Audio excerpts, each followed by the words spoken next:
You know, sometimes the timing of a story is so perfect that it just makes you think, yeah, we must live in a simulation because this just feels like a storyline that someone wrote. So here's the deal. Our video on Stop Killing Games went live, and then a few hours after that, the petition crossed 1 million signatures. And all across the internet, people were celebrating, right? It seemed like a big victory. Obviously, it hasn't actually went through yet, but seemingly so many people were refreshing the petition site that it actually crashed. Not surprising, the whole internet was interested, and we've got another video coming that actually is digging into what's next and what you can expect, but can't actually finish that video now. The reason why is, just a few hours after that, well, we got news that does frame all of this quite well. You see, this petition cannot be retroactive, it can't fix the current state of the video game market, and that means that it cannot save Anthem, because yes, that's the news that we got. Anthem is dead. January 12th, 2026, just before Anthem's 7th birthday, that is the date when BioWare's live service experiment will have its servers switched off forever. And that'll be it. Of course, some people already assumed or thought that the servers were down, but no, they're not, and they're still live for about 180 days, so you can go do your knockoff Iron Man stuff over there. And at that point, it will be gone forever.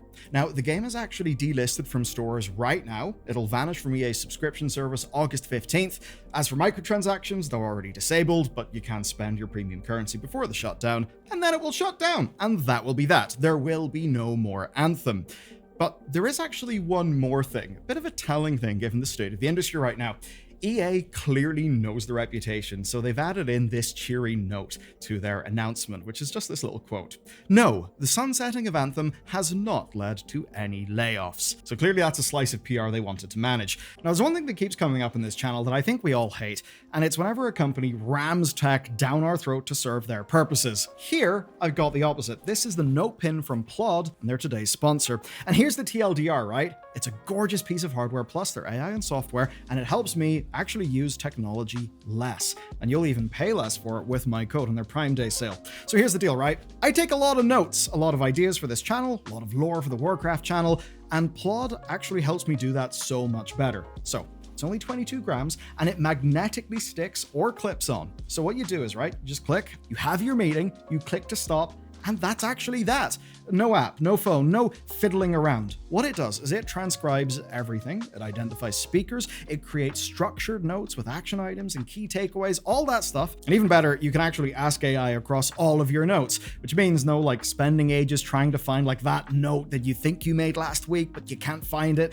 No, you can just ask it and I'll go and get it. But as good as all that is, it's not actually my favorite thing. My favorite thing is this.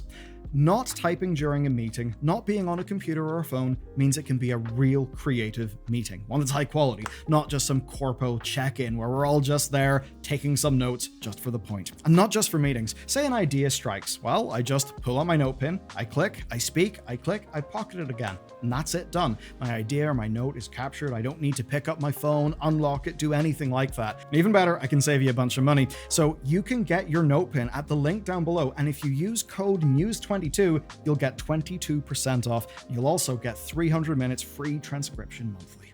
As for Anthem then, look, Anthem failed. Its developers were then not allowed to save it with the Anthem Next project. It just seemingly didn't make sense for the company to take on that risk.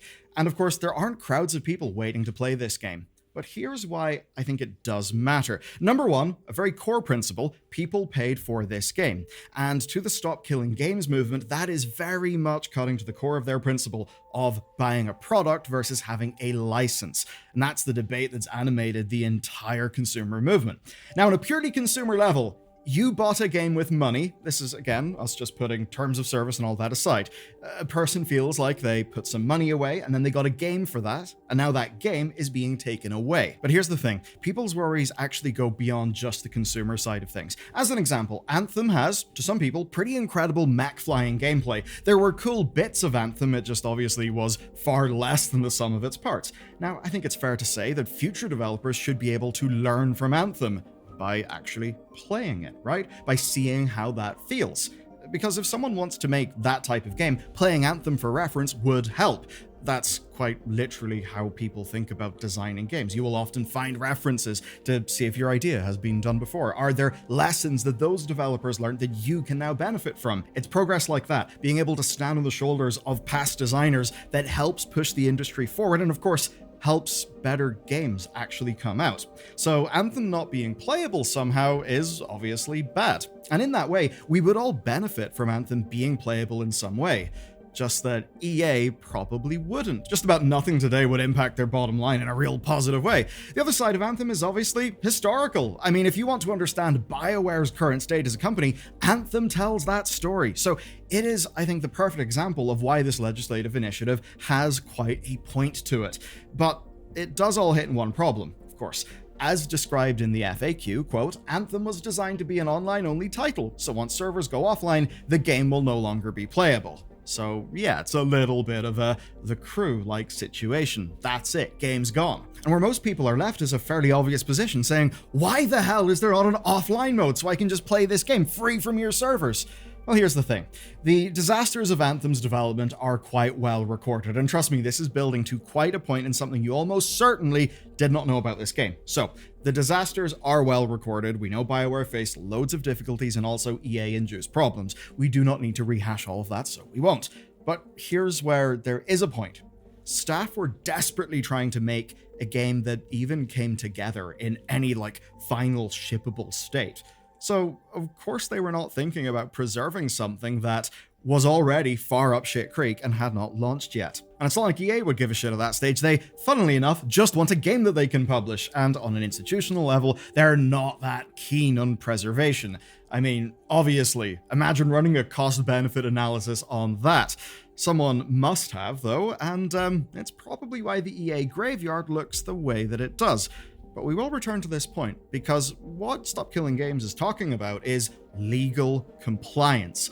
And you'll see an example soon of legal compliance that even with all of the bullshit facing Anthem development, that they did actually meet. So as it turns out, if you want to see EA's graveyard, it's real easy. They keep a meticulous record of every game with suspended online services, where basically after 2013, every closure is actually documented. You can see the date, the platform, sometimes even specific territories. They've got a little track for when a third-party game leaves EA Play. They list future closures. I mean, here's the Anthem one, and we even see Madden 22 is going to be turned off this October. So thinking about this, you might wonder, well, why do these shutdowns happen? It's actually because EA does have a plan for end of life with their games. It's just not the plan that Stop Killing Games is hoping for. They set fairly clear conditions in their online service shutdown terms, you can read them. And essentially, it's going to all be about cost. Whenever a game drops below 1% of peak online players across all EA titles, they just can't justify the server costs anymore. And sure, you could work around that to keep the game, preserved, but I mean, how would they justify that from a financial basis? Who's going to be buying Madden 22 or Anthem? So in a way, it is actually understandable, thinking about them and really what their incentives are. And that's when principles clash with reality, because from EA's perspective, they could say, well, what value are we really delivering to our players as measured by players actually playing? Because surely, if a player is playing something, that's a sign that they value it.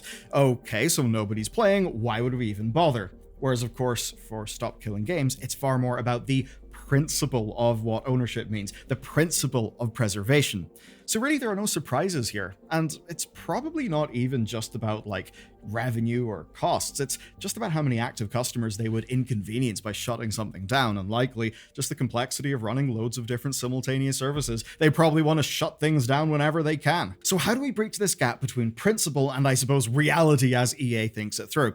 Well, I've got a quote for you, and it's this: show me the incentive and I'll show you the outcome. It's a Charlie Munger quote, and it's a solid one. Look here, EA has got no real incentive. There is no carrot to eat. So of course, the outcome is no serious preservation. There's no carrot. What Stop Killing Games wishes to do is to bring a stick. And a part of that is compiling this naughty list of over 1,000 games that require an internet connection for at least some sort of online feature. Of them, 36% are at risk with official servers but no public shutdown plan. 19% are fan preserved, as an example, the private launchers with Lawbreakers. Yes, people are still playing Lawbreakers in current year, kinda cool. 4% are developer preserved, an example being Animal Crossing Pocket Camp, which is kinda neat because Nintendo basically made it standalone and re-released it as Pocket Camp Complete. The other 37%, though, those are dead, and that is where Anthem is going to be going. But what if it didn't? Let's think about incentives and punishment. Okay, so Anthem was designed as a live service looter shooter, and that's the kind of game that needs online elements. Things like your matchmaking, progression tracking, info sharing, all that stuff that is essential. And it's not like live service is inherently bad. I think it can be actually exceptional. And not just MMOs, you got the likes of Warframe, right? Games that people absolutely love. And there are good reasons for basically a lot of stuff being done in the server. Take Anthem's enemy scaling, so it adjusts difficulty based on connected players in each expedition. The solo play stuff is just handled within that system. There is no parallel system for solo play needed because it's all one thing. That might also mean perhaps no nightmares migrating people between solo and a group if they're basically running on a different backend in a way. That could also help keep, I don't know, like the integrity of your online stuff. I guess you could just say from a development perspective, it makes sense. It is more cost controlled to develop that way. But obviously, it doesn't really consider end of life, does it? But the reason why, and this is what I was building up, is because it's not required to. But there are other requirements, legal requirements. As an example, BioWare had to comply with laws like the American 21st Century Communications and Video Accessibility Act, the CVAA. Basically, this thing mandates that VoIP systems should be accessible to all users, which essentially means there's got to be speech to text, with that being required to help deaf users. Now, this actually, for this game, hurt the development of some other features, like regular text chat, because essentially when developing that feature set, speech to text stuff working right had to take precedence. The reason why is very simple. It was legally required. You could make a principled argument that EA should do a feature like that they should make it accessible in that particular way, because it's a good thing to do. But if you actually want EA to do it, well, the legal stick certainly helps. Now, if a maximalist read of the Stop Killing Games objectives was to be enforced by law, it obviously would substantially change how certain types of games are made. Now, yes, should note, change in EU law or its interpretation is not guaranteed here, and we'll come back to that and the likelihoods of things in a deep dive video. But this example does actually show perfectly why this stuff all matters. As an example, if consumer law was to change in the Stop Killing Games direction, well, could that force the next Anthem's developers, whatever that game may be, to plan for server shutdowns from the outset? If so, they'd have to ask some questions. Can level scaling work offline? How do those systems play together? How does a single-player person then play in multiplayer? Are there risks of local cheating or competitive imbalance? Should fully single-player just work 100% without the internet? And how do we architect this?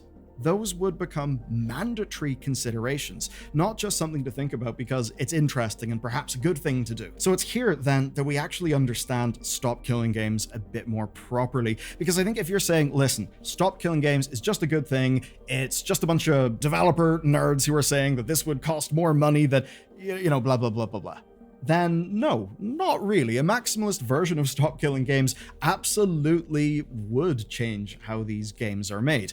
The point is, the people advocating think that, well, that's actually worth it, that this won't be easy, that it won't be free, but that it is worth it, and that is why they are trying to push the initiative as hard as they are. And built into that position is an implicit understanding that development resources are development resources, so they will shift from other features. And that will mean that some existing pipelines might break. I mean, hell, often entire middleware industries crop up to solve compliance issues like this.